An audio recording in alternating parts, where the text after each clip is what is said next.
அனைவருக்கும் அன்பான வணக்கம். செய்தித்தாளின் செய்தித்துளி நிகழ்ச்சிக்கு உங்களை அன்புடன் வரவேற்கிறோம். என்னுடன் இணைவது இயக்குனர் திரு ரத்னசாமி. இன்றைய தினம் கர்ம வீரர் காமராஜருடைய பிறந்த தினம். அவரை வாழ்த்தி போற்றி செய்தியை தொடருவோம்.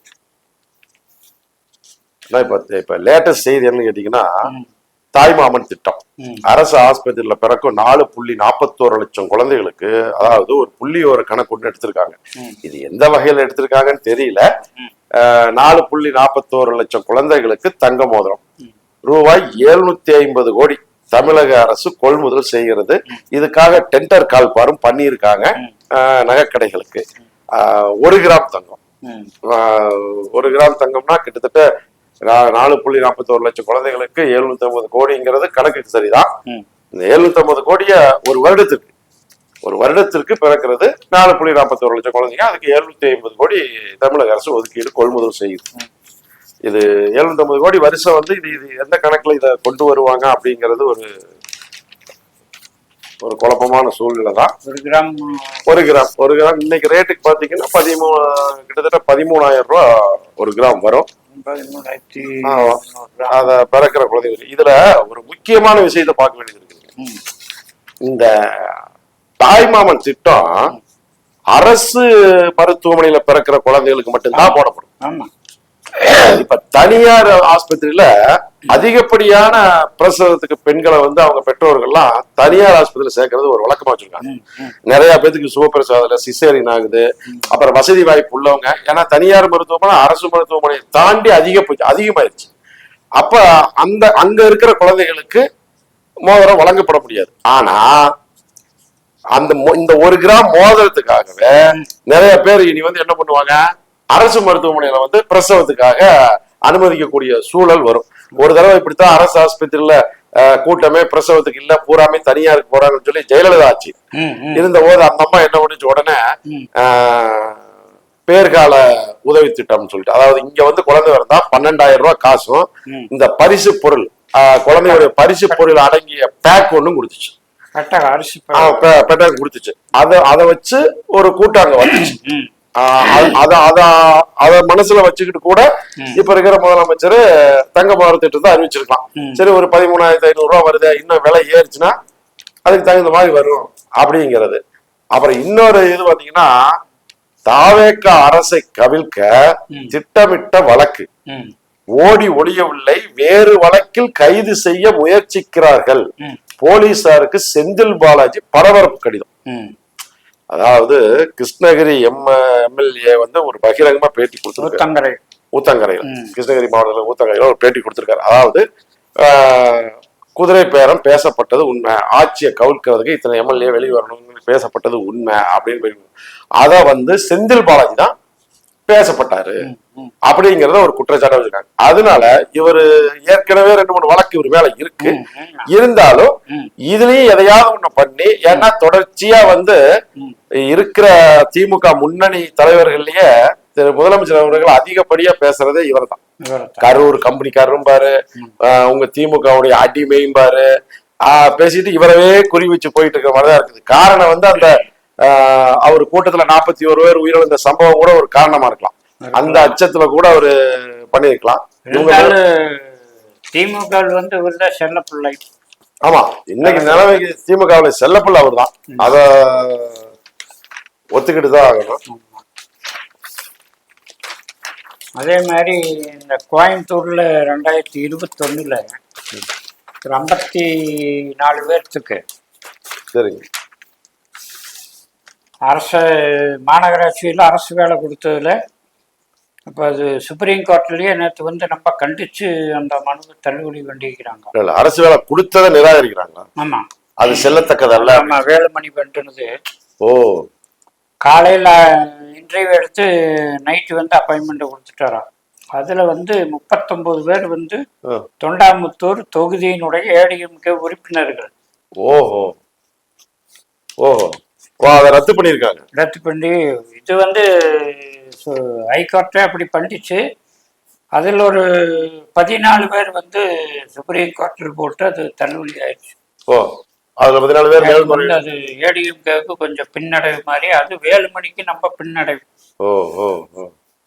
அப்புறம் இப்ப தபாக்காவுக்கு போறது கேள்விக்குறிதான். இது அங்க போனாலும் எடுத்துக்க மாட்டாங்க. எடுத்துக்க மாட்டாங்க. இதை வச்சு அப்புறம் பேசுவாங்கல்ல. ஓ. அப்புறம் பாத்தீங்கன்னா தனியார் பள்ளி நிர்வாகத்திடம் ரூபாய் 100 கோடி மோசடி. திமுக பிரமுகர் மீது குண்டர் சட்டம் பயன். அது கொடுக்கணும். அது அரசகுமார்னு ஒருத்தருங்க. அது கல்வித்துறையில அனுமதிக்காக 100 கோடி ரூபாய் பெறப்பட்டது அப்படின்னு ஒரு தகவல். ஒரு இதா வந்தது 100 கோடி. அவரு ஊறப்பட்ட காசு இது பண்ணிக்கிறாரு. ஓ, கணக்குல வந்ததுதான். ஆமா, சில பள்ளிகள் வந்து புகார் தெரிவிக்கிறதுக்கு இது இல்லாம போச்சு. ஓஹோ. நாளைக்கு ஏதோ டிஎம்கே வந்து நம்மளுக்கு பாதிப்பு என்ன, ஸ்கூலுங்கும் போது அது ரெகுலரா இருக்கிறது. ஆமா ஆமா ஆமா ஆமா, கல்விங்கிறது நாளைக்கு ஒரு ஏதோ ஒரு இடைஞ்சல் ஆகிட்டு என்ன பண்றது அப்படிங்கிறது புகார் பாதி பேர் கொடுக்கல. அதிமுக பொதுச் செயலாளர் எடப்பாடி ஒரு அறிக்கை கொடுத்திருக்காரு. தமிழகத்துல ஆட்சி நடக்கிறதா என்ற சந்தேகத்துல இருக்கிறோம். ஆட்சி நடக்குதா இல்லையா அப்படிங்கிற சந்தேகத்துல இருக்கிறோம். மக்கள் பிரச்சனைக்கு நாங்கள் ஆட்சியில இருந்தாலும் இல்லாட்டியும் மக்கள் பிரச்சனைக்கு குரல் கொடுத்துக்கிட்டே தான் இருக்கோம் அதிமுக அப்படின்னு சொல்லி ஒரு அறிக்கை ஒண்ணு கொடுத்திருக்காரு. ஆட்சி நடக்குதா இல்லையாரு சொல்லியிருக்காரு. ஆமா, இந்த பரபரப்பான சூழ்நிலைமையில அதிமுக இருந்து விலகி இபிஎஸ் மீது உள்ள அதிருப்தியில எஸ்பி வேலுமணியை தங்கமணியை அதிமுக இருந்து விலக முடிவு செய்துவிட்டதாக ஒரு பரவலான செய்தி ஒண்ணு. அது உறுதிச்சனமான செய்தியானது இல்ல. 2 பேரும் விலகிக்கலாம் அப்படின்னு இருந்தாங்க. இப்ப வேலுமணி இந்த கேஸ்ல இதானோன்னா அதுக்கு வாய்ப்பு இல்லாம போச்சு. ஓஹோ. அப்புறம் அடுத்த மாசம் ஜூலை ஆகஸ்ட்ல வந்து தாவேக ஆட்சி அமைஞ்சதுக்கு அப்புறம் முதல் பட்ஜெட் கூட்டத்தொடர் பண்றாங்க.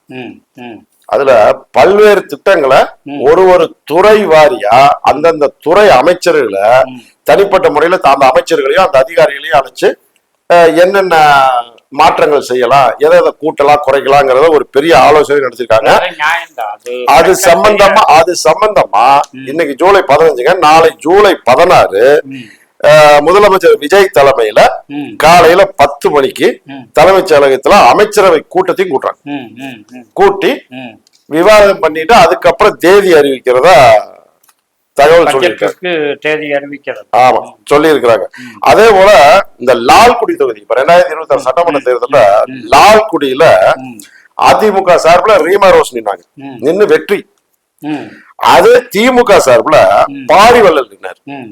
அவர் என்ன பண்ணாரு, ரீமா ரோஸ் ஜெயிச்சது செல்லாது அப்படின்னு சொல்லி வெற்றிக்கு எதிராக வழக்கு ஒண்ண தொடுத்திருக்காரு.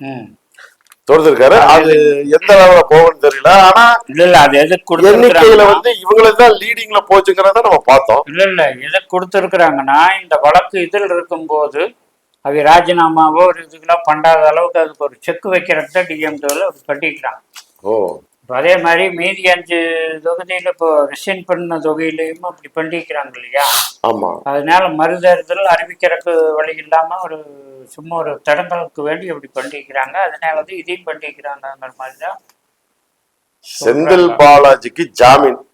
ஊத்தங்கரை எம்எல்ஏ இளையராஜாவுக்கு 35 கோடி லஞ்சம் கொடுக்க முயன்றதாக கூறப்படும் வழக்குல திமுக செந்தில் பாலாஜி மற்றும் அவரது சகோதரர் அசோக் குமார் இருவருக்கும் உயர் நீதிமன்றம் நிபந்தனையற்ற கூடிய ஜாமீன் வழங்கி உத்தரவிட்டிருக்கு. அது ஒண்ணு. அப்புறம் ஒரு அந்த நிபந்தனை ஏத்துக்காம தலைமறைவத்தான் இருக்கிறோம். ஆமா ஆமா ஆமா. அப்புறம் இதுல அது வந்து நேற்று இடியும் உள்ள வந்துருச்சு. அது எல்லாம் வந்து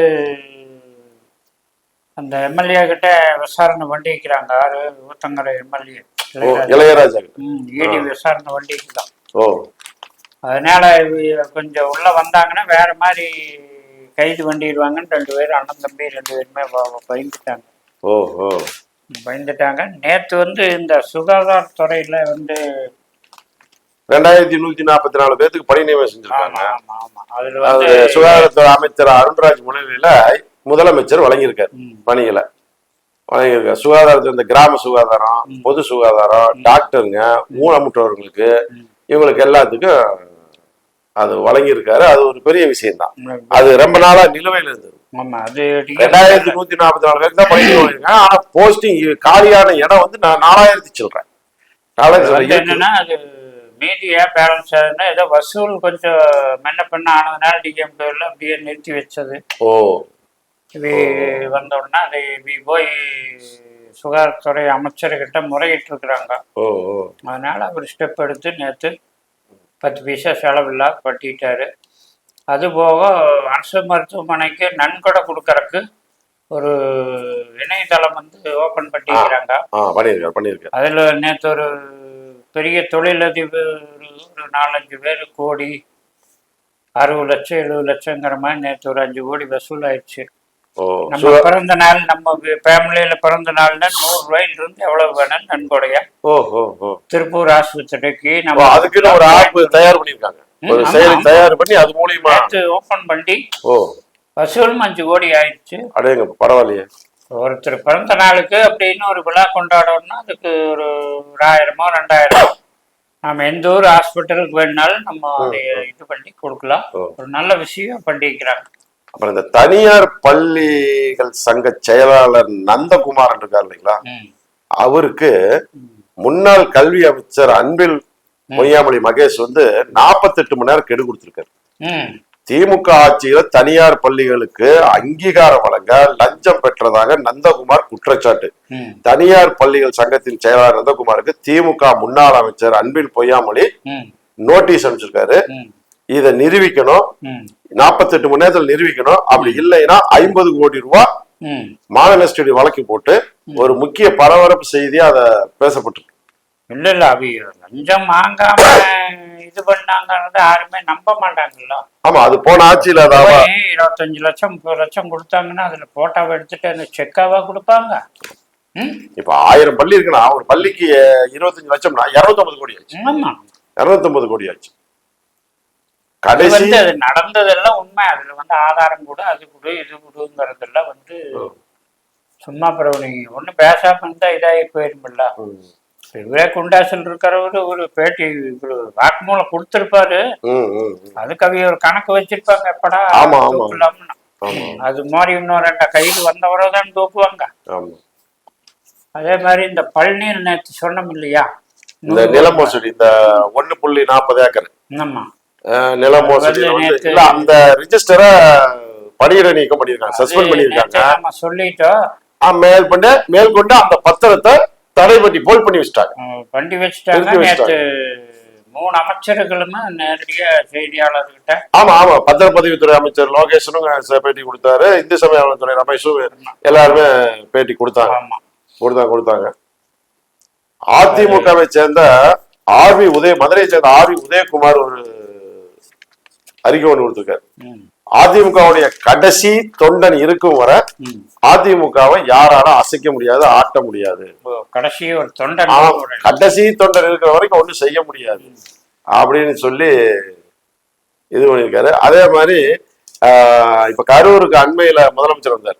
அப்போ திமுக அதிமுக 2 பேருமே கூட்டு களவாணிங்க அப்படிங்கிற ஒரு வேலை பயன்படுத்தியிருந்தாரு. அதுக்கு எடப்பாடி பழனிசாமி, அவங்க முன்னாள் அமைச்சர்கள், அதுபோக டிடிவி தினகரன் உள்பட எல்லாருமே முதல் எம்எல்ஏ களவாணி முதல்வர் விஜய் தான். அவரு தான் எம்எல்ஏவை களவாண்டு ஆட்சிக்கு ஆதாயம் தேடிட்டு இருக்காரு, மெஜாரிட்டி தேடிட்டு இருக்காரு. ஆனா இவரு வந்து மத்தவங்களை களவாணின்னு சொல்றதுல அர்த்தம் இல்ல. முதலமைச்சர் சொன்னது தவறு. ஆமா, களவாணிங்கிறது அது வந்து முதலமைச்சர் பதவியுள்ள இருக்கிறவர் வந்து அந்த வார்த்தையை யூஸ் பண்ணது தப்பு. அதே மாதிரி போன ஆட்சிக்கு முந்தின ஆட்சியில எஸ்பி வேலுமணி உள்ளாட்சித்துறை அமைச்சரா இருந்த போது முறைகேடாக நியமிக்கப்பட்ட 54 இளநிலை உதவியாளர் பணி இருக்கு இல்லைங்களா, அதை நீக்கம் செய்து உச்ச நீதிமன்றம் உத்தரவு. நீங்க ஆரம்பத்திலே சொன்ன மாதிரி அது வந்து உச்ச நீதிமன்றம் ஒரு அதிரடி தீர்ப்பாதான் உத்தரவு பிறப்பிச்சிருக்குது. அப்புறம் மதுரை ஹைகோர்ட் ஒரு முக்கியமான தகவலுக்கு, அரசியல்வாதிக்கு மட்டுமில்ல, தொழிலதிபர்களுக்கு மட்டுமில்ல, பொது தொண்டு நிறுவன அமைப்புக்கு மட்டுமில்ல, இந்த நாடக மேடையில் ஆடுறவங்களுக்கு மட்டுமில்ல, எல்லாத்துக்கும் சேர்ந்து ஒரு அறிக்கை ஒண்ணு கொடுத்திருக்குது. ஆபாச உடை அணியக்கூடாது அப்படிங்கிறதா. ஆண் அல்லது பெண் கலைஞர்கள் ஆபாச உடை அணியக்கூடாது. மாணவர்கள் மற்றும் இளைஞர்களின் மனதை பாதிக்கும் வகையில் இரட்டை அர்த்த பாடல்கள் பாடுவதற்கோ அதுக்கு தடை செய்யப்பட்டது. நிகழ்ச்சியில் பங்கேற்பவர்கள் மற்றும் பார்வையாளர்கள் யாரும் போதைப் பொருள் அல்லது மது அருந்த கூடாது. அரசியல் கட்சிகள் பெயரில் நன்கொடைகள் அல்லது பரிசுகள் வாங்கக்கூடாது. அரசியல் கட்சிகள் அல்லது தலைவர்களை ஆதரித்து விமர்சனமோ பேசக்கூடாது. ஜாதி மத சமூக பொறுப்பு தூண்டும் பாடல்களை அல்லது பேச்சுக்களையோ இடம்பெறக்கூடாது. அரசியல் சார்ந்த பிளக்ஸ் பேனர்கள் வைக்க கூடாது அப்படிங்கிற மாதிரி. ஆனா கோவில் கும்பாபிஷேக விழாவில் மட்டும் கட்டுப்பாடுகளோட வச்சுக்கலாம் அப்படின்னு சொல்லி வச்சிருக்காங்க. ஏன்னா அண்மையில திருப்பூர்லயும் கூட ஒரு இப்ப இருக்கிற அமைச்சர் செங்கோட்டையன் கலந்துகிட்டு போன ஒரு விழாவுல அவங்க கலந்துகிட்டு போனதுக்கு அப்புறம் அறகுறையோட ஆடி பெண்கள் வெளிமாநில பெண்களை கொண்டு ஆட வச்சு அது ஒரு பெரிய சர்ச்சையா போச்சு. அதனால அதன் பேர்ல ஒரு வழக்கு இதாச்சு. அதுக்காக அதை இது பண்ணியிருக்காங்க. செய்தி விவாதங்களை செய்தோம். மீண்டும் நாளை ஒரு செய்தி விவாதத்தில் சந்திப்போம். வணக்கம்.